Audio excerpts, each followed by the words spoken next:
Tuloy-tuloy ang aplikasyon para sa ikalawang cycle ng Presidential Philippine Innovation Awards upang kilalanin ang mga lokal na innovator na may mga solusyong magdudulot ng malawakang epekto at pakinabang sa buong bansa.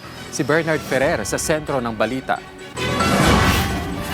Sa ilalim ng Executive Order No. 99 Series of 2025, layo ng Presidential Philippine Innovation Awards na bigyan ng pagkilala ang mga individual na may innovative products o services. Nakabatay ang programa sa Philippine Innovation Act, Philippine Development Plan 2023-2028 at National Innovation Agenda and Strategy Document 2023-2032. Isa ito sa mga pangunahing inisyatiba ng pamahalaan upang mapalakas ang innovation ecosystem ng bansa na nagtataguyod ng kolaborasyon, pagiging malikain at paglago ng mga lokal na teknolohiya. 5 natatanging innovator ang pagkakaluba ng Presidential Philippine Innovation Award na personal na igagawad ng Pangulo ng Pilipinas o ng Executive Secretary sa ngalan ng Pangulo.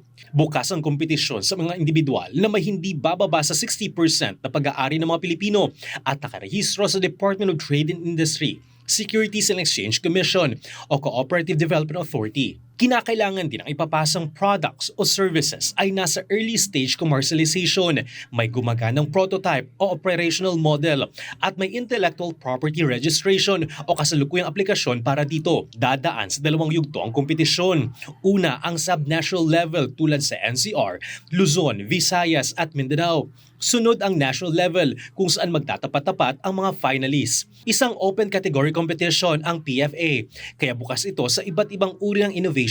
We want to bring out or at least expose the country towards the benefits of innovation. I think we've seen from the best practices, the journey stories of how innovation has not just been helpful to one or two individuals. Ang 5 may pili ay makatatanggap ng medal, plaque, grant, mentorship at malawak na exposure para sa kanilang mga proyekto. Samantala, ang mga finalists ay bibigyan ng grant support upang mas mapabilis ang commercialization ng kanilang mga innovation.